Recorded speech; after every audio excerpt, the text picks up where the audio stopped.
अस्सलाम वालेकुम ख़वातीन और हज़रात, ढेरों मुबारकबाद के साथ हस्ब हाल ईद स्पेशल और आपका मेज़बान जुनैद सलीम।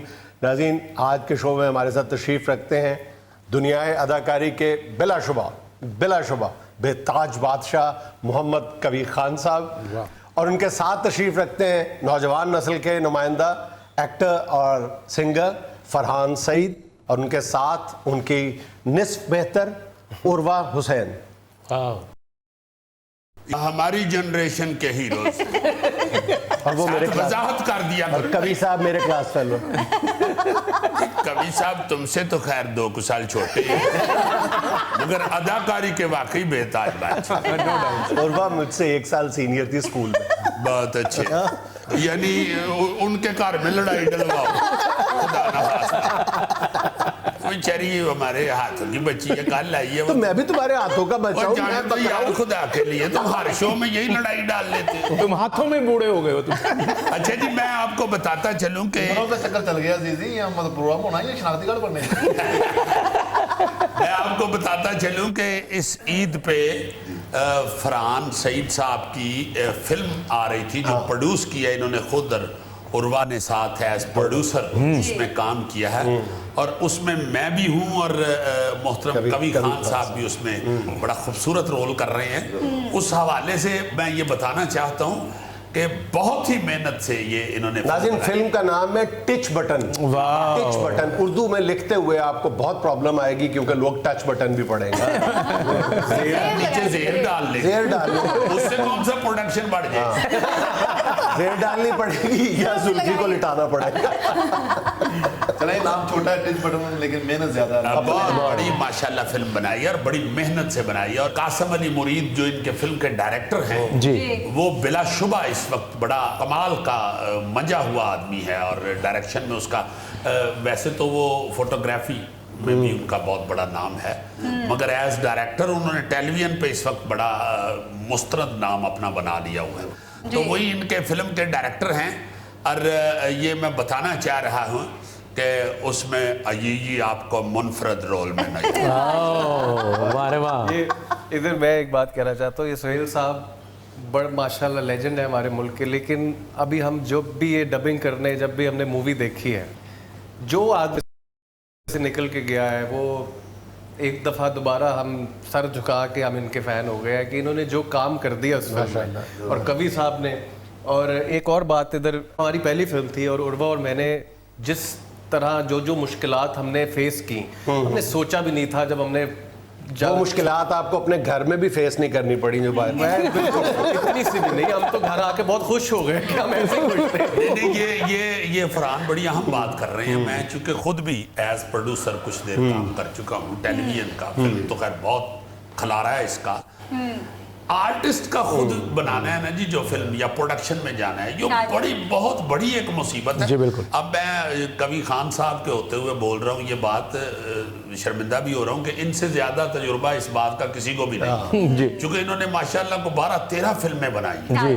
और अदाकार का प्रोडक्शन में आना, चूंकि वो जब अदाकार आता है ना प्रोडक्शन में, तो उसके अंदर चूंकि आर्ट होता है मौजूद, कोई चौधरी शफीक या सदीक गुजर नहीं होता, होता है, तो उसे ये होता है कि मैं बड़ी कोई बेहतरीन को बड़ा खूबसूरत शाहकार बनाऊं। और सॉरी, वो जुनेद साहब, जब मैं बात बता रहा था कि जब ये यंग लोग फिल्म बनाने जाते हैं और जब आपके सेट पे लेजेंड बैठे हों,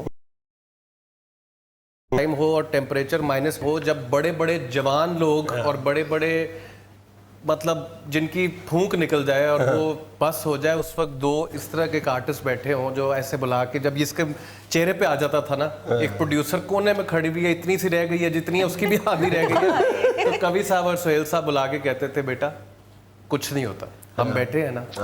और जो इन लोगों ने हमें धक्का दिया, 70 साल के होके भी बैठे हैं, खड़े हैं, बड़ी बात, बड़ी बात। Not even a single minute late on the set, 2 घंटे शूट से पहले, और रात के 3 बजे हो, 2:30 बजे हो, सोहेल साहब रोज लाहौर से आते थे, वापस जाते थे जहाँ हम शूट कर रहे थे। कवि साहब को तो हम बस, मतलब हम पहले जितने फैन थे उससे कहीं ज्यादा हो गए और इतना कुछ सीखा है। पंक्चुअलिटी जो है ना, जिस तरह जाहिर है एक दूसरे से हम सीखते हैं, ये खान साहब, ओ हो मैंने थिएटर बहुत ज्यादा किया है खान साहब के साथ, तो मैं न जी मेरी इनके साथ यही रेस लगी होती थी। रेस क्या, इनकी तो आदत थी। एक दो दफा ऐसा हुआ कि मैं गया हूं तो आगे बैठे हुए हैं, तो मैं शर्म से पानी में डूब डांट पड़ी। तो मैंने कहा यार नहीं वो बिल्कुल नहीं डांटते, बिल्कुल नहीं डांटते। ये भी इनका कमाल है कि वो कहते हैं कि भाई मैं अपने काम पे आया हूँ, आप अपने हिसाब से आए हैं, नो प्रॉब्लम। मैं कोई ये फील नहीं करता जैसे आर्टिस्टों में होता है ना कि वो बाद में आया है, मैं क्यों पहले जाके बैठ जाऊं। वो इन लोगों में नहीं है। क्या बात। एक खान साहब को मैंने देखा, एक आगा तालिब साहब को। मुझे याद है बाबा जी, गोरी दियां झांझना फिल्म, तो वो आगा तालिब साहब मरहूम गेटअप करके बैठे हुए, वो तंबू लगे हुए उधर एक गांव में।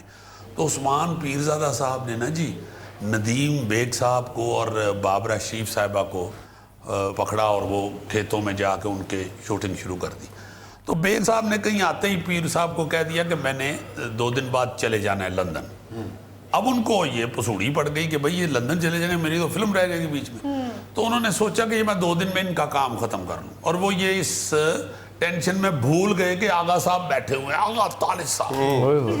तो जब वो शाम को लौटे ना जी, मैं भी पास बैठा था, मैं तो खैर कोई किसी गिनती में नहीं था, आगा साहब बैठे हुए थे। तो वो अंदर आके ना पीर साहब ने देखा ना, तो एकदम गए उनकी तरफ, माफी दे दे आगा साहब मुझे, ये नदीम साहब ने ये वो बोलते जा रहे हैं, और आगा साहब मुसलसल मुस्कुराहट से कह रहे हैं कि भाई क्यों ऐसे कह रहे हो, क्या हुआ, ये आज की डेट मैंने आपको दी हुई थी, या आज आपका दिन था, आपने काम किया या नहीं किया, इसमें मुझे कोई प्रॉब्लम नहीं है, आप क्यों शर्मिंदा हो रहे हो। कभी नहीं। मैंने एक फिल्म बनाई थी चोरी चोरी फिल्म बनाई थी, या फिल्म का नाम था चोरी? फिल्म का नाम था सर। आगा साहब, आगा तालिब साहब। अब आगा तालिब साहब समझ लीजिए, वो कहते हैं कि जी आप किस, जो आपका स्कूल होता है, जिस लाइन पे आप चल रहे होते हैं, जिसको फॉलो कर रहे होते हैं, जो वो आगा साहब। जो आप, मैं रेडियो पाकिस्तान से मैं बात कर रहा हूँ आपसे, कोई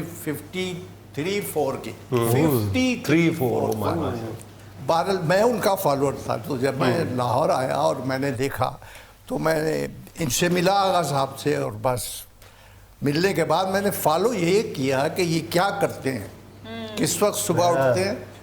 उस ज़माने में एक्टर टांगे पर भी चले जाते थे, टांगा लेके। ये नहीं था कि जी, क्योंकि ये इकबाल टाउन भी नहीं था, कुछ नहीं था, खेत थे, बड़ी मुश्किल से स्टूडियो पहुंचते थे, एक सड़क थी बस, और सब कुछ सिस्टम और था। तो मैं जाके ये देखता था। आगा साहब को नहीं पता था कि मैं किस चक्कर में यहाँ आया हूँ, फिर रहा हूँ। तो उनको मैं देखता था सिर्फ टाइमिंग। उनका एक शाह नूर स्टूडियो में एक गोशा अमन, उनका एक कमरे का नाम था, अच्छा, जहाँ वो आके सुबह अपना गेट इत्तला देकर सेट पर कि भाई मैं आ गया हूँ, मैं अपनी जगह पे। एक्टर को पता होता। शाम को 6 बजे फिर वो आते थे। अच्छा भाई ठीक है। फिर सुबह 9 बजे तो कहते जी आगा जी, आगा जी, आगा जी। तो उनको नहीं ये था कि भाई क्या हुआ, शूटिंग हुई या नहीं हुई। उनसे मैंने फिर सारा कुछ सीखा कि आपकी लॉन्ग लाइफ में और आपकी क्या चीज़ काम आती। तो सबसे अहम जो बात थी वो ये थी वक्त। वक्त आपके पीछे कब दौड़ेगा और आप वक्त के पीछे कैसे दौड़ेंगे। और इसका मुजाहरा इस फिल्म में टिच बटन में मैं जो अर्ज कर रहा था कि ये तो प्यार से हमें कह रहे हैं, बाबा जी के जिक्र कर रहे हैं, ये इन सारे लोगों ने इंतहाई मेहनत और जिम्मेदारी से और बड़ी पंक्चुअलिटी से काम किया हुआ है। तो मैं ऑडियंस के लिए भी ये बताना चाहता हूँ कि इंशाल्लाह ये फिल्म, चूँकि ये सिचुएशन जो बन गई वायरस वाली, इसकी वजह से डिले हो गई, ये इंशाल्लाह कुछ और थोड़ा सा एक खूबसूरत फिल्म देखने को मिलेगी इंशाल्लाह आने वाले चंद दिन के बाद। अच्छा फरहान, ये मैं आपसे पूछना चाह रहा था कि मतलब एक फनकार जो है वो हर एक नए तजर्बे के बाद कुछ ना कुछ सीखता है। अगर मैं आपसे ये पूछूं कि टिच बटन के बाद आपने क्या सीखा है, टिच बटन के फौरन बाद अगर पूछा जाए कि ये मेरे तजर्बे में आई, ये बात बिल्कुल नई थी, उससे पहले आपको ये एक्सपीरियंस ना हुआ। टिच बटन में मैंने सब कुछ नया ही सीखा है। उससे पहले एक तो सबसे बड़ी बात जो मैं यही कर रहा था कि ये जो सीख हमें इधर से मिली है ना, पंक्चुअलिटी, कैसे प्रोड्यूसर का ख्याल रखना है। जब फिल्म के बाद उर्वा और मैं आपस में मजाक कर रहे थे, हमने कहा हम तो डेंटेड फॉर लाइफ हो गए हैं, हम तो कभी किसी प्रोड्यूसर से पैसे मांग ही नहीं सकेंगे जैसे पहले मुंह खोल के मांग लेते थे, बिकॉज अब हमें प्रोड्यूसर्स की मुश्किलात समझ आ गई है। दूसरा जो साहब, मुझे लगता है कि being an artist you have to be a passionate, and specially when you doing a film, तो जब आप फिल्म कर रहे हैं तो ये एक जुनूनी काम है। ये लोगों को बाहर से बहुत चक्को-चौंध और बहुत ही ग्लैमरस काम लगता है, लेकिन ये मजदूरों वाला काम है। और ये सारा जो शोबिज़ है बाहर से it looks like a very glamorous event, but it's not. बहुत मेहनत करते हैं सब। और जितने भी हम पूरी कास्ट थी हमारी, और हमारी कास्ट में 6, 7, 8 लोग थे। जिन जगहों पर जाकर हमने शूट किया तो वो हमने हर रोज़ कुछ नया ही सीखा है। एंड बट ऐसा एक ये चीज़ है कि हम करके जब निकले तो हम इधर तक आए हुए थे, लेकिन जैसे ही वो ख़त्म हुआ तो we want to go back again and shoot the next. ओहो, मुझे याद है एज प्रोड्यूसर ये उर्वा ने एक, वो तो मर्द हजरात नहीं इतनी भागदौड़ कर सकते, तो ये उर्वा चूँकि एज प्रोड्यूसर वहाँ पे ड्यूटी दे रही थी जी। तो जब फिल्म शुरू हुई थी तो ये तकरीबन 64 किलो की थी। तो फिल्म खत्म हुई जब तो आगे तोला तो बेचारी कोई 38 को किलो। Oh my God. मुझे इतना तरस आता था इस पे कि ये बेचारी, इसका मतलब है कि ये जिसने हीरोइन- डाइटिंग करनी है वो फिल्म बनाएगा। बिल्कुल सही, बिल्कुल सही। मैं ईमान से सोचता था कि ये अब खुद आर्टिस्ट है और ये एज हीरोइन सेट पे होती है। और एज प्रोड्यूसर शौहर के साथ काम करना ये बड़ा मतलब अजीबोगरीब मामला नहीं था? हाँ, कैसा लगा? बहुत बहुत सीखने वाला मामला था। अच्छा। और जिन एक्टर्स के साथ मैं काम कर रही थी तो मुझे लगा कि आई वॉज वेरी लकी कि हम ये कास्ट इकट्ठी कर पाए, और फिर जो कहानी हम शूट करना चाहते थे वो हमने कर ली। ये बिल्कुल था कि पहली बार मैं प्रोडक्शन करी थी। मतलब पहले एज एन एक्टर जब हम फिल्म सेट्स पे होते हैं तो हम चीज़ें सुनते रहते हैं क्या कैसे हो रहा है, बट एक्चुअली उसको प्रैक्टिकली करना इज़ वेरी अच्छा, डिफरेंट। घर वापस आके फिर किसी खाने पकाने के मसले पे बहस हुई और वो फिल्म की तरफ चली गई कि भिंडियाँ ठीक नहीं बनाई तुमने, तो तुमने ये तो सीन भी तो देखिए, ठीक ये नहीं तो किया सेट था। पे भी चलता है ना। सेट पे भी खाना उतना ही इम्पोर्टेंट होता है। ये क्योंकि फरहान साहब बट हैं, ये खाना जो है वो सेट पे उसी तरह ही रहा है बट्टों वाला। बल्कि एक दिन हरीसा पका के, वो जो फरहान के अब्बू हैं माशाल्लाह बड़े बहुत डॉक्टर हैं। नामवर डॉक्टर हैं, डॉक्टर राहत सईद भट्ट साहब, तो वो हरीसा पका के ले आए जो कश्मीरियों का शनाख्ती। और तुमने और फरहान ने खाया, पर बाकी सारे देखते रहे। खुद भी डॉक्टर साहब ने बैठ के हमारे साथ खाया, वो भी पूरा खुराक की तरह से। अच्छा, एक और चीज़ मैं बताऊं कि ये सिर्फ कवि खान साहब ही उसमें एक लेजेंड नहीं है। वो उसमें मरीना खान साहिबा हैं, बहुत बड़ी हमारी नामवर फनकारा वो हैं, हुमैरा साहिबा हैं, समिया मुमताज़ जी हैं, एक और जो हमारा हीरो है फिरोज खान, फिरोज खान है, वो है ईमान अली है, सोनिया हुसैन है। हाँ सोनिया हुसैन और तगड़ी ईमान कास्ट है। हाँ, बहुत बड़ी कास्ट के साथ माशाल्लाह बड़ा खूबसूरत इन्होंने गुलदस्ता नवाज इकट्ठा। भाई ने बड़ी मेहनत की है फिल्मों में। अच्छा। 50 फिल्में बनाई है तो 50 फिल्मों का 50,000 ही मिला है। 50 फिल्मों का 50,000, जी हाँ। यानी फी फिल्म 1,000 रुपया, नहीं और सर, खाना अलग। नहीं सर, फिल्म तो मैंने लाख रुपए में डन की थी, 99 उन्होंने माफ करवा लिया था। अच्छा यार, आज ईद का दिन है इसलिए थोड़ा थोड़ा मैं पर्सनल सी गुफ्तगू भी करनी चाहता हूँ, ताकि इस वक्त सारे टेलीविजन के व्यूअर्स बैठे होते हैं ईद वाले दिन स्क्रीन के आगे। हाँ जी। तो बाबा ये सारी दुनिया माशाल्लाह आपको मतलब जानना भी चाहती है और बहुत कुछ जानती भी है। एक छोटा सा मेरे जहन में जो बात आती है, आपकी पैदाइश स्वात की है? नहीं, स्वाद की नहीं है। जो असल में मैं यूसुफ से ही हूँ ना, तो हमारे जो आबा व अजदाद तो फोर फादर जो ये वो तो पठान है, तो स्वाद यूसुफ से स्वाद में बहुत ज़्यादा है। अच्छा। तो वहाँ भी हम गए हुए हैं, तो किसी न किसी का हमारे को कोई एक 7 भाई थे, दीवान खान उनको कहते थे। वो सारे दीवान खान उनके नाम के साथ आता था। वो निकले, ट्रैवल करते गए, कोई कहाँ गया, कोई कहाँ गया। तो हमारी जो मैं वो उसमें आपके से अबाउट। स्वाद की तरफ से भी उनका एक सिलसिला है। वहाँ से गुजरे हुए हैं आज तक, हाँ, इसलिए हाँ, सेब की तरह माशाल्लाह। अच्छा, पैदाइश पेशावर की है जी। अच्छा जी, माशाल्लाह। बल्कि पेशावर से भी पीछे, जब भाई मैं 42 की पैदाइश हूँ, तो इसलिए मेरी फैमिली पेशावर में भी थी। तो जब हम आए और फिर पेशावर गए, और फिर मैं लिखता यही हूँ कि मैं पेशावर की पैदाइश हूँ, और शुरू से वो एक तरह से हुई। जी हाँ। तो वो फिर हम ट्रांसफ़र होते तो शादी कहाँ गए, तो एक तरह से हिजरत ही रही।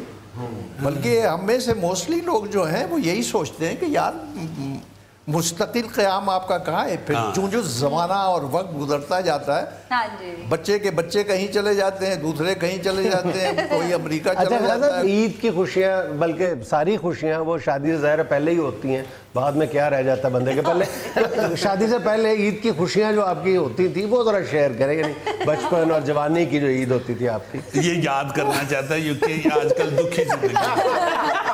ये क्वारंटीन में मुझे लग रहा है बहुत ज़्यादा नहीं, ये बेचारे राजा रियाज और जुनैद सलीम ये सारी जिंदगी इन्होंने आइसोलेशन में ही गुजारी। ये को आज की नहीं स्टोरी है वायरस, आज का आइडिया नहीं है। बल्कि वायरस इसके पास से गुजरता हुआ कहता है कि तू तो ना मेरे ते तेरी तो अपनी जिंदगी बेचारे है।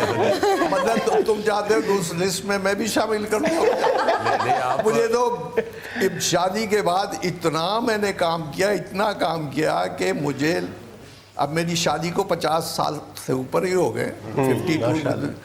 आप अंदाजा लगे ये कि मुझे ये महीना, ये जो 3 महीने गुजरे हैं ना, इसमें मुझे पता चला है कि घर क्या होता है, बीवी क्या होती है, और बीवी क्या होती है, खुल के बीवी ऐसी ही होती है। ओए होए। शेरनी के पिंजरे के सामने आप 5 मिनट खड़े रहे तो आपको पता चल जाता है कि शेरनी होती क्या है। बस किसी ने मफलर लिया हुआ है, किसी शेर बेचारे ने पॉकेट लगवाई हुई है, कोई शेर लंदन खजल हो रहे हैं, कोई खामोश बैठा होता है। शेरनी कहती है कि तुम बोलते क्यों नहीं? बोलते भी नहीं हो। नाज़रीन, गुफ्तगू का सिलसिला जारी है, लेकिन वक्त एक छोटी सी कमर्शियल ब्रेक का। कभी खान साहब थे स्टेज पे तो मैं भूल गया था सब कुछ, फिर उन्होंने मुझे ऐसे किया और फिर मुझे वो याददाश्त आ गई सर। नहीं तुम तो इसलिए भूल गए होगे कि यार इतना सफेद आदमी।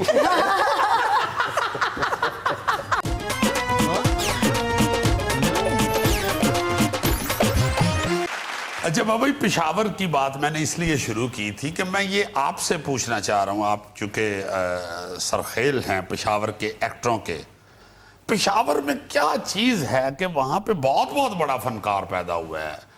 आपसे शुरू हो जाएं फिरदौस जमाल साहब, दलीप कुमार साहब, राज कपूर साहब, फिर ये अब इस नस्ल का जो टॉपर है शाहरुख खान, वो भी उधर का ही, उसके पेरेंट्स भी उधर के।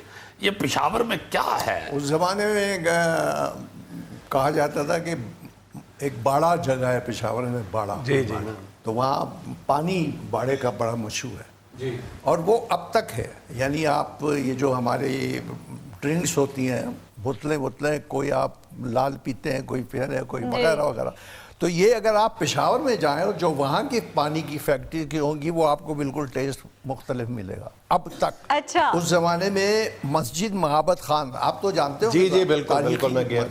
तो उसके सामने ही घर था हमारा, तो मस्जिद में से पानी आता था, यानी बर्फ वगैरह नहीं आती थी। अच्छा। और वो पानी सख्त गर्मी में इस कदर ठंडा होता था, और उस जमाने में कोई इतना पानी बस निकल आता था, दुपट्टे 2 डालें आप, डोल डालें और पानी कुएं से ले ले। मतलब ये एक हरियाली और ये सारी चीजें। यानी आपका मतलब है अच्छा एक्टर होने के लिए ठंडा पानी पिया। अच्छा एक्टर होने के लिए और बहुत सी इधर उधर की चीजों की भी मैं बाबा ये देखता हूँ। नहीं, ये तो कहना अजीब सी बात है कि जी वहाँ एक्टर जो क्या वजह है, ये कोई ऐसी बात नहीं है।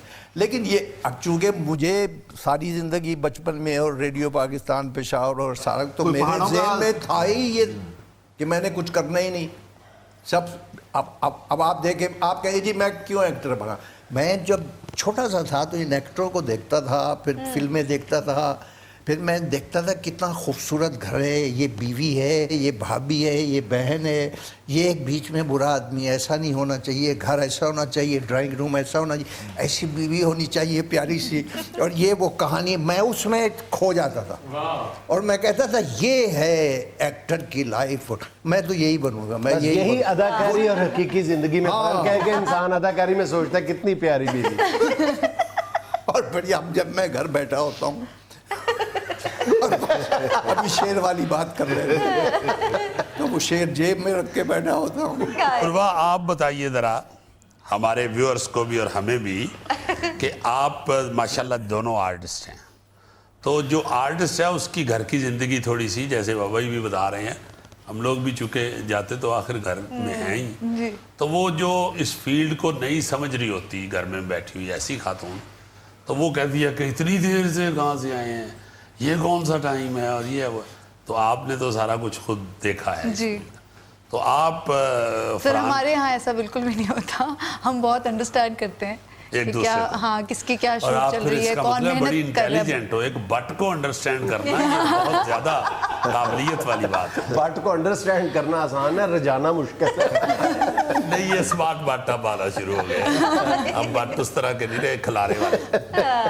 और फरहान आप अकेले हो इस फील्ड में, भाई नहीं है? नहीं, वो तो दोनों डॉक्टर हैं, वालिद साहब भी डॉक्टर हैं, तो वो शौकिया अब्बू बहुत बचपन से ना सुरीले हैं, तो मैं सुनता था, मुझे बड़ा अच्छा। और 2-3 वालिद साहब डॉक्टरी उनका शौक है, एक खाना और बीइंग अ बट ऑब्वियसली शौक है, और तीसरा वो बहुत ये शौकीन है फिल्म और गाना, उनको मज़ा आता है सुन के भी और गा के भी।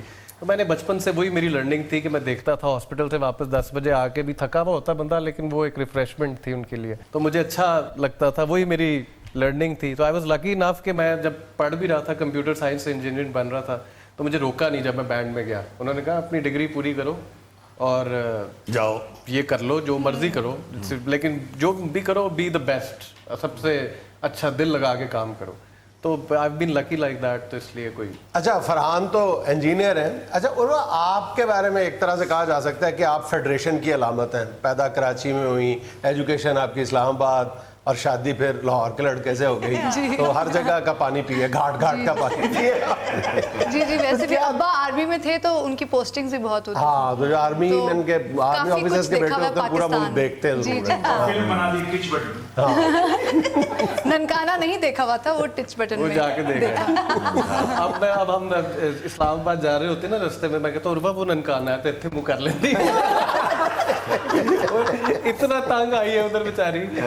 ओए होए, वो सब वैसे शूटिंग में चीजें और तरह से होती हैं, आप हॉलीडे पे नहीं होते, इतना सारा काम कर रहे होते हैं। और इसकी फिल्म की जो शूटिंग है वो ज्यादातर ननकाना में हुई है। अच्छा। ननकाना साहब के करीब जो है ना जी सारी दही आबादी वहाँ पे, और ओरिजिनल इन्होंने वो हवेली एक वहाँ ली हुई थी, बड़ी खूबसूरत, उसको इन्होंने वो उसी तरह इंटीक शक्ल दी उसकी, तो उसमें उसकी सारी शूटिंग हुई है। अच्छा और आप कपड़ों की ब्रांडिंग भी तो करती हैं ना जी। आप, अच्छा बिजनेस है आपका। तो मेरा ख्याल है कि फरहान आप होटलिंग से भी वाबस्ता हैं शायद। जी, वो खोला था, बंद कर दिया। अच्छा। हाँ, 2010 में खोला था। अच्छा, खुद ही खा गए सारा एक्चुअली वो हुआ यही था कि हमने कहा ये तो बहुत हमारे घर में ही बहुत खाया जा रहा है। नहीं, वैसे आर्टिस्टों ने जिन्होंने भी रेस्टोरेंट खोला है उनका बड़ा अच्छा चला है। हाँ जी, वो सुहेल साहब, मैं असल में इंडिया बहुत जाता था शो करने, काफ़ी फिरना, तो मेरे वाले साहब ने मुझे कहा कि बेटा ये खोला है तो आगे संभालो, मैं ये डबल ड्यूटी नहीं दे सकता। तो इवेंचुअली मैंने उनको कहा यार मेरा काम मतलब आप करना तो मैंने ये है, आप इस पे मेरा दिल लगता है। अच्छा और आपका कोई कपड़ों में कोई इंटरेस्ट था खास, डिजाइनिंग में, फैशन में, या सिर्फ इस वजह से कि जी नाम चल पड़ा तो चलो अब ब्रांडिंग सर, कर वो लो जो ना? हमारा ब्रांड है वो एक बहुत हम्बल सा ब्रांड है, और वो भी हमने 1 साल अब होने वाला है उसको शुरू हुए हुए। वो हमने ये सोच के बनाया था कि पाकिस्तान में हमें लग रहा था ऐसा कि फैब्रिक बहुत अच्छा होता है, सब चीज़ें बहुत अच्छी होती हैं, बट हम जब बाहर के मुल्कों में ट्रैवल करते हैं तो कुछ ऐसे ब्रांड्स होते हैं जो मैसेस के लिए चीज़ें बनाते हैं, जो आपकी ज़्यादातर आवाम है जो बहुत ज़्यादा ब्रांडेड और बहुत महंगी चीज़ें नहीं अफोर्ड करते। सो हमारी कोशिश थी कि क्वालिटी चीज़ हो, क्योंकि फैब्रिक पाकिस्तान का बहुत अच्छा है, cotton is known around the globe, और पूरी दुनिया में शायद यहाँ का फैब्रिक जाता है बहुत सारी जगहों पे। तो हमें लगा कि एक रीजनेबल ब्रांड बनाना है जो स्कूल गर्ल्स, यूनिवर्सिटी गर्ल्स वो सब अफोर्ड Price कर range कम हो। सके। तो बहुत अच्छा। कम प्राइस रेंज है और बहुत अच्छी, मतलब उस प्राइस रेंज में जो बेस्ट क्वालिटी ले सकते हैं वो है। सो वो ऐसी चीज़ें जो हम भी पहनना पसंद करते हैं और हम चाहते हैं कि बाकी लोग भी बाकी लोग, हाँ। पहनें। तो इस तरह का थॉट प्रोसेस था। ये हमारी टीम में सबसे ज्यादा जो कपड़ों का अच्छा टेस्ट है वो ये तुफैल थैला साहब का है। तो आप अगर कुछ बताना चाहते हैं? जो ठीक है, मैं जाके देखूंगा कि वो वो कलर पहनते हैं पाकिस्तान। लेकिन वो बहुत हाई फैशन ब्रांड नहीं है, उसमें सिंपल चीज़ें हैं जो आप एवरीडे वेयर हो सकता है। ये तो बाद में खोलेंगे ना हाई एंड। अभी तो हम खोलें, अभी तो सादे लोगों के लिए। सादे लोग। जी, इसकी मुसीबत ये है ना कि ये अपने साइज का पैंट कोट बनाता है तो वो दूसरा निकर समझ के अच्छा, ये जो फैशन आपका जो है शोबा, इसमें फरहान कोई हेल्प करते हैं? नहीं, अभी तक तो नहीं की मैंने। बिल्कुल मैं करता हूँ खामोश रह के। वैसे कोई तजवीज़ पेश हाँ, कर? वैसे वो मुझे दिखाते हैं। इनका जो ब्रांड है वो बड़ा गर्ल नेक्स्ट डोर ब्रांड है, वही जो कह रही है, कोई शर्ट जीन्स लड़कियों के लिए। तो वो ऐसा आपने देखा बाहर के मुल्कों में कितने सारे ब्रांड है कि अंडर वन रूफ आपको सब मिल जाता है। तो ऐसे इनका ब्रांड है और ओवर द इंटरनेट मुझे तो बड़ा पसंद है। उर्वा जब ये अपने तैयार करता कपड़ों की मार्केटिंग करती है ना, तो साथ फिल्म की भी मार्केटिंग करती है। बार बार कहती है ये देखिए इसमें मैंने जगह जगह टिच बटन लगाए हैं, इसमें इधर भी टिच बटन है, इधर भी टिच बटन है। एक्टिंग में एक दूसरे को मशवरा देते हो या डिस्कस करते हो? एक्टिंग सुहेल साहब, डिस्कस करते जब मैं तो I was in a band, मैं म्यूजिक ही करता था खाली। और तो जब मैं कराची पहला प्रोजेक्ट करने गया तो उर्वा ने मुझे बिठा के पहले ड्रामास दिखाए। तो मुझे इसने बताया क्या चीज़ अच्छी क्या चीज़ नहीं। मुझे बिकॉज आपका एक एंगल होता है देखने का, आपके शायद अंदर छुपा भी होता है हिडन, लेकिन एक डिफरेंट आई चाहिए होती है बीइंग एन एक्टर। तो उससे मुझे बहुत हेल्प हुई कि अच्छा ये लोग ये चीज़ें भी नोट करते हैं, मैं किसी और आंख से देखता था। तो मुझे उससे जब मैं दोबारा प्रोजेक्ट करने गया तो वो मैंने जब चीज़ें अप्लाई की तो वो लोगों को भी पसंद आई। तो इवेंचुअली फिर करते कराते अब हम जब भी इकट्ठे कोई चीज़ देखते हैं तो हमारी वो कोई स्क्रिप्ट भी आती है। यानी आप ये कह सकते हैं कि एक्टिंग में उर्वा आपकी हल्की सी टीचर भी है। हल्की सी कह लो, चलो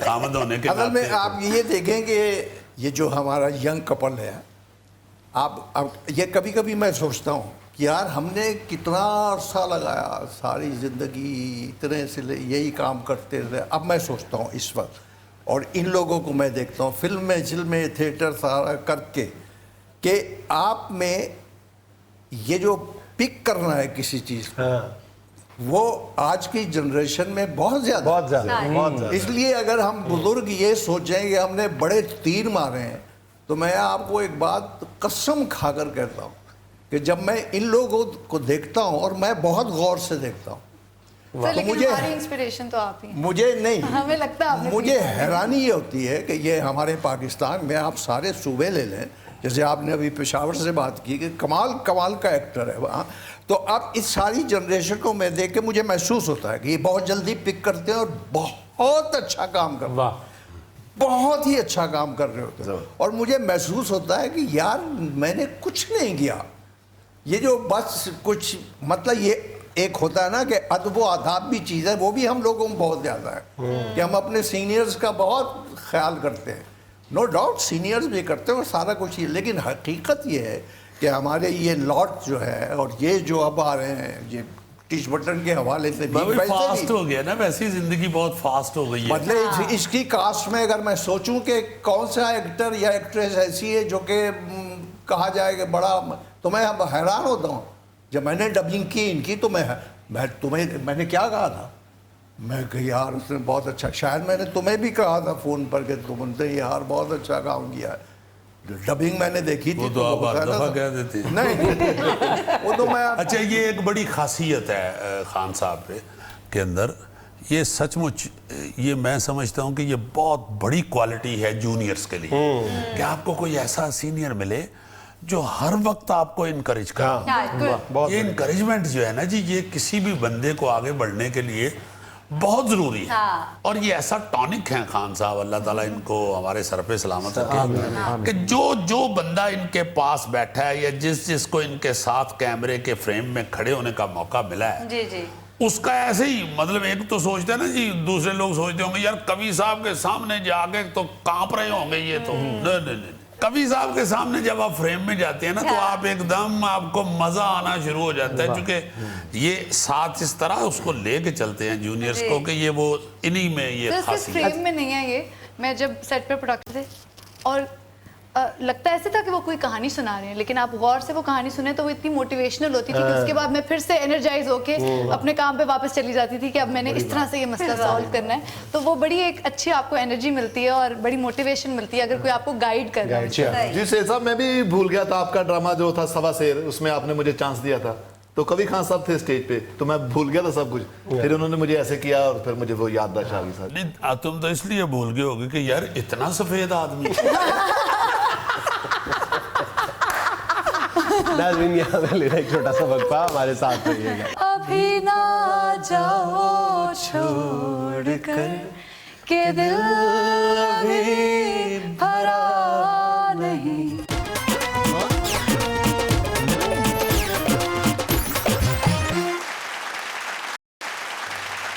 अच्छा खान साहब, मुझे तो कम से कम पिछले दिनों पता चला जब कॉमेडी किंग हमारे, जाहिर है कि कॉमेडी जिसे पहचानी जाती थी, अमानुल्लाह खान मरहूम का इंतकाल हुआ, तो उस दिन अजीज साहब ने हमें बताया कि उनको पहली बार स्टेज पे आप लेके आए थे। नहीं, मैंने ये बताया था कि जो अलहमरा है ना, अलहमरा के दरवाजे, इसमें और ओपन एयर थिएटर, ये दो थिएटर थे वहां से, इन दोनों में तफरीक पाई जाती थी, जिसे मैं कहता हूँ कि मैदानी थिएटर, जिसे हम जुगत वाला जुगते हैं अपने पल्ले से, और एक्सटेम्पोर बोलने वाला जो ग्रुप था, उनको इजाजत नहीं थी अलहमरा के अंदर घुसने की। उस वक्त एक जो रेजिडेंट डायरेक्टर थी, वो फीमेल थी, तो वो बड़ी सख्त थी और उन्होंने, उनको बुरी बात नहीं थी, उन्होंने एक अपना एटमॉस्फेयर रखा हुआ था अलहमरा में कि सारे पढ़े लिखे लोग और बड़ा डिसेंसी उसमें और ये वो। तो अमानुल्लाह खान साहब मरहूम को इजाजत नहीं मिलती यानी थी। अलहमरा के दरवाजे अमानुल्लाह मरहूम के लिए कवि साहब ने वो खोले। 16 दिन का एक स्पेल वहां से लिया जाता था प्रोडक्शन करने के लिए। तो खान साहब की प्रोडक्शन थी, इनके पास थे 16 दिन, तो इन्होंने अमानुल्लाह खान कास्ट किए, तो वो रिएक्ट किया बहुत बुरा। बहुत सारे ड्रामों में इकट्ठा काम भी किया, आर्ट्स काउंसिल ने बड़ा रिएक्ट किया उसको कि ये तो इधर आ ही नहीं सकता। तो इन्होंने फिर जंग की कि भाई क्यों नहीं आ सकता, ये आर्टिस्ट है, एक वो एक तर्ज है, एक सिर्फ है उनकी काम करने की। हम तो उनके बारे में काफी गुफ्तगू कर चुके हैं, आप क्या कहेंगे अमानुल्लाह मरहूम के बारे में? आपने बहुत काम मैं किया। यही कहूँगा अमानुल्लाह के आने के बाद तो जो एक थिएटर था, एक कीड़ा थिएटर का एक होता है ना कि आपके ये थिएटर में हमने 25 साल गुजारे, 26वां साल शुरू हो गया, तो आगे हमने 20 साल और गुजारने। तो वो जो आगे के 20 साल थे वो अमानुल्लाह के बगैर था ही नहीं था। जैसे सुल्तान राही के बगैर एक फिल्म मैं बना रहा था मंजी की तेडावा, तो उसमें सुल्तान राही नहीं थे, तो मेरे पास जो लोग आए उन्होंने कहा कौन सी फिल्म बना रहे हैं, तो मैंने कहा मंजी की तेडावा। वो एक सब्जेक्ट था जो कराची में बहुत चली थी, चारपाई कहाँ बिछाऊं। अच्छा, तो मैंने कहा सुल्तान राही तो नहीं, हालांकि मेरा अजीज तरीन बहुत अच्छा दोस्त था मेरा, तो डिस्ट्रीब्यूटर ने इनकार कर दिया था कि देखेंगे कैसे चल ही नहीं सकती। तो यही हाल था कि अमानुल्लाह जिस थिएटर में होगा उसी में फ़ायदा होगा, वही प्रॉफिटेबल होगा, वही सब कुछ होगा। वो तो एक, इससे तो किसी को इतराज़ ही नहीं। तो उससे आप फिर जो कुछ वो करता था वो आप कर नहीं सकते। अगर मैं अमानुल्लाह के साथ काम करूं तो मैं बेबस था, अमानुल्लाह ही मुझे चला सकता था, वरना कोई चला नहीं सकता। और ये एक थिएटर की फिर थिएटर तकसीम हो गया, ये हो गया, कुछ इधर हो गया, कुछ लक्ष्मी चला गया। कुछ लोगों ने कहा कि पढ़े लिखे जो हैं बहुत ज़्यादा पढ़े लिखे, उन्होंने कहा जी अलग अलग ठीक होना चाहिए, जो मर्जी जो करे। अब जो मर्जी वाली बात आ जाती है वहाँ गलत हो जाता, वहाँ से थिएटर कुछ और हो गया। तो वो कुछ और हो गया तो हम उस फुटबॉल की तरह रहे अपनी ज़िंदगी में और इन तमाम शोबों में कि एक वक्त आया कि यूं किक मारी लेकिन मैं गिरा फिर वहीं जाके। टीवी में गिर गया तो वहाँ भी मैं काम कर रहा था, टीवी से किक मारी तो मैं फिल्म में गिरा तो वहाँ भी मैं काम कर रहा था। तो मैं इतनी मेहनत करता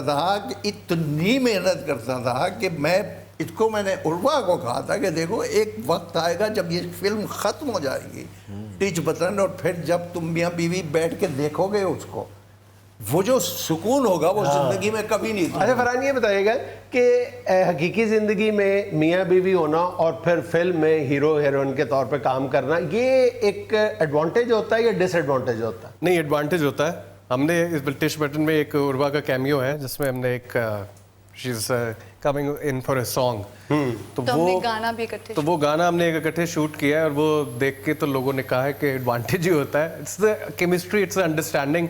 लेकिन हाँ वो डर नहीं ना रहता। नहीं, वही मैं हैरान हो रहा हूँ कि फिल्म में तो आपको सच्ची मोहब्बत शो करनी पड़ती है, वो कैसे होता है? यार तू अपने दुख क्यों ले रहा अच्छा, मेरे व्यूअर से पूछ के देख ले, 99.9% मेरी बात को एंडोर्स कर रहे हो। है? 99% 1% ठीक रहते हैं, बिचो एक तो तुम ही हो बस। अच्छा फरहान साहब, आपका ये कारोबार कपड़ों का भी आपका माशाल्लाह है जी चल रहा है, और फिल्म भी आप बनाने लगे हैं, दोनों आपके अपने काम हो गए हैं जी। तो ये फिल्म तो आपके अल्लाह ने पास कर देनी है, टिच बटन है जी, जिस तरह ये बड़े लोग तारीफ कर रहे हैं, तो फिर आपको बड़ी आसानी हो जाएगी फिल्म का नाम रखने के, वो कारोबार भी अपना, फिल्म भी अपनी, कोट का बटन, टिच बटन, बड़ा कॉलर, खुले पहुंचे, ये फिर आप सारा उधर कपड़ों की तरफ मुड़ गया। Tailor master Mohammad Hussain. अच्छा बाबा जी, मैंने जो एक सवाल पूछा था ना जी, जो आपने, जाहिर है आप कोई भी बड़ा आदमी आप जैसा जो है वो तारीफ को इग्नोर कर रहा होता है, मैं वो तारीफन नहीं बात कर रहा था, मैं ये कहना चाह रहा हूँ, मुझे कोई पूछे ना जी, मतलब कॉमेडियन मनव्वर ज़रीफ साहब से शुरू होते हैं हमारे पाकिस्तान में, अमानुल्लाह खान साहब, बब्बू बराल, आबिद खान, मसूद अख्तर साहब, दिलदार परवेज़ भट्टी साहब, फिर मस्ताना साहब, बहुत ज़्यादा गुजरांवाला के हैं। तो मुझे कोई कहता है ना जी गुजरांवाला के इतने कॉमेडियंस क्यों हैं, इसकी क्या वजह है? तो मैं उसे ये कहता हूँ कि ये थड़िया माहौल है, जुगत जो है वो थड़े के ऊपर या मजमे में या मिल बैठ के बात करने में ज्यादा बनती है, एक मजा पैदा होता है, मिल बैठे हों लोग काफी सारे। तो गुजरांवाला का कल्चर ऐसा है, बैठने वाला, थड़िए वाला, क्योंकि वहाँ खाड़े होते थे और मैंने खुद देखा हुआ है कि वो जोर कर रहे हैं सारे पहलवान और जुगते ही हुए हैं, मैंने बाखुदा देखा, बड़े बड़े अच्छे नामवर पहलवान और बड़ी बड़ी खूबसूरत जुगत कर रहे हैं साथ। मुझे ये जो फील होता है आप से, मैं वो सेकंड करवाना चाह रहा था कि जैसे पेशावर का मैंने जिक्र किया अभी कि बहुत बहुत बड़े आर्टिस्ट, मुझे, मैं चूँकि खुद भी पेशावर जाता रहता हूँ काफ़ी ज़्यादा, वहाँ पे आपका कॉलेज में मैंने आपको बताया, मैं देख के आया, और पहली दफ़ा आपके बताए हुए पे मैं नमक मंडी में गोश्त खाने भी गया। तो मैंने ये देखा है उधर खैबर पख्तूनख्वा के इलाके में कि जो उनका कल्चर है, उस इलाके का जो हमारे पठान भाइयों का कल्चर है, वो इंतहाई कल्चरल लोग हैं। जैसे आप पंजाब में आते हैं ना जी, तो पंजाब में आके सिर्फ लिबास की बात नहीं होती, यहाँ पे बहुत सारे लोग लैंग्वेज कोई और बोल रहे हैं, कोई और को पंजाबी बोल रहा है, कोई इंग्लिश बोल रहा है, कोई उर्दू बोल रहा है, फिर उसके अलावा रहन सहन भी किसी का पंजाबियत नज़र आ रही है, वो जो पंजाब था, और बहुत सारे इलाकों में वो नहीं नज़र आ रहा, बिल्कुल को ऐसे लग रहा है कि कोई लंदन का शहर है या कोई ऐसे मोहल्ले बंद। पेशावर ऐसा एक शहर मैंने देखा है, ये वो सारा ही स्वात भी और एबटाबाद, ये वो वहाँ का जो बेसिक जो पठान कल्चर है ना जी, वो आज तक नहीं हिला, नहीं, इंतहाई मजबूत है। देखिए, मैं अगर थिएटर इसके हवाले से बात करूं तो आगा हशर के ज़माने में जो थिएटर के एक्टर थे वो मोस्टली पठान थे, क्योंकि माइक का ऐसा था नहीं और हज़ार आदमी बैठा होता था, तो वो पठान जो है वो चूँकि पश्तो जो है वो एक लाउड लैंग्वेज, जैसे ये भी कहते हैं ना कि हमारा पंजाब लाउड है, और ये, लेकिन पश्तो की आवाज़ जो थिएटर का जो एक्टर होगा लंबा चौड़ा, मतलब तुम जो बोलते हो किस काले से बोलते हो और कहाँ तक आवाज़ जाती तुम्हारी, तो वो आगा हशर के ज़माने के जो एक्टर थे, एक दो किस थे भी, ये सॉरी खान साहब, ये बता दें कि जब तुम स्टेज पे बोलते हो तो किस कालजे से बोलते हो, घर में नहीं? घर में तो हम दोनों एक दूसरे के घर को जानते हैं, फिर पर्दा ही रहने दे। तो बच्चे क्या सोच रहे होंगे कि हम तो इसको बड़ा पढ़ा लिखा, बच्चों को भी 5 साल बाद पता चल जाएगा मेरी बातों का, लेकिन वो 5 साल से गुजरने दें। चौथा तो हो गया अभी। अब देखिए, मेरा हमारे पेशावर की वो हिंद को ज़बान भी है ना, तो दलीप कुमार की ज़बान, तो मतलब वो आए थे तो किस्सा खानी में जब वो गए थे उनका समावार की थे, तो वो समावार उसको कहते हैं, वो जो है ना सुराईदार, जिसमें वो कहवा पिलाता, और फिर वहाँ का पनीर और जो कुछ भी है, तो वो हिंद को एक जो लैंग्वेज है वहाँ की वो, और फिर पश्तो, और फिर एक माहौल अजीब सा हो गया। मुझे सारा चूँकि यार अब भी कभी कभी जब कोई पश्तो साज वो जो हमारा बड़ा प्राइड ऑफ परफॉर्मेंस जो दुनिया का मशहूर तरीन था, वो हमारा साथ जब रबाब कहीं भी बजता है, मैं आपको कसम खा के कहता हूँ कि मेरे ये रूंगटे जो हैं वो और फिर मैंने उनको कॉपी पढ़ाई, मतलब हिंदको में आप कोई एक लड़का वहाँ कैरेक्टर करता है बदमाश का, तो वो इस तरह बोलता है, मनी उन्हों किए मने किए सामने क्या नजर आना मन मनी के देख ले कोड़ा था कट बक्से तो बेजबान कट रही थे कहीं थे टूट जाता। अच्छा रो, मैं आपसे ये पूछना चाह रही थी कि ये प्रोडक्शन का सफर आगे भी जारी रहेगा? जी बिल्कुल, इंशाल्लाह। बल्कि को प्रोडक्शन, हाँ, को-प्रोडक्शन जी बिल्कुल जारी रहेगा। अभी तो चीज़ें सीखना शुरू किए हैं, तो जी उनको और सीखना है और बेहतर करना है। अभी तो ये सफ़र शुरू हुआ है। सही। फरहान भाई माशाल्लाह आप इंजीनियर भी हैं, एक्टर भी हैं, और भी बहुत कुछ है, वो तुम्हें पता ही नहीं। ये तो तुमने अभी सुना ना, इंजीनियर भी हैं, और मुझसे कसम चुका लो इसे नहीं पता इंजीनियर क्या है? मैं तो यही जानता हूँ इंजीनियर उसे कहते हैं जो मंडी में छोटे आलू और बड़े आलू अलग-अलग। अच्छा, इसीलिए तुम कहते थे मेरे खालू इंजीनियर है।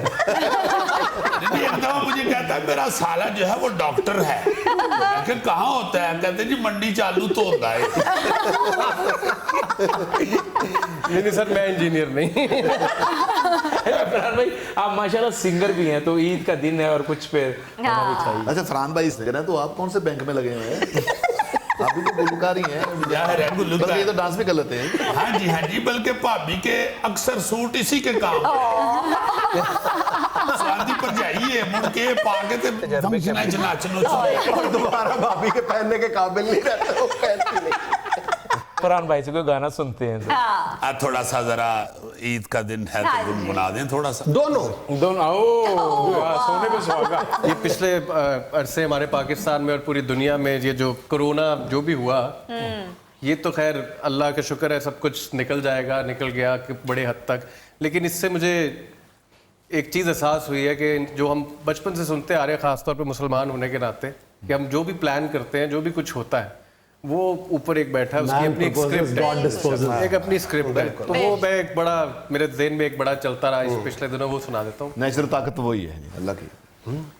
कोई तो है जो निज़ाम हस्ती चला रहा है, वही खुदा है, दिखाई भी जो न दे, नजर भी जो आ रहा है, वही खुदा है, वही खुदा है, वही खुदा है, वही खुदा है। Thank you. माशाल्लाह। कोई दोनों मिलके भी सुना दें, कोई गुनगुना ही दें यार। चल भाई, चल ये बहुत मुश्किल काम नहीं है। ये चले गा दो इकट्ठे गा दो, वो घर जाके दिखाना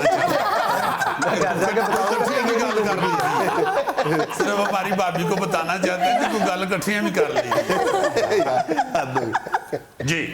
अभी ना जाओ छोड़ कर के दिल अभी भरा नहीं, अभी ना जाओ छोड़ कर के दिल अभी भरा नहीं, बुरा ना मानो बात का, ये प्यार है गिला नहीं, बहुत अच्छा। अभी ना जाओ छोड़ कर के दिल अभी भरा नहीं। ये था आज का अस्फहाल। खुश रहें, खुश रखें। आपसे मुलाकात होगी इंशाल्लाह कल ईद स्पेशल।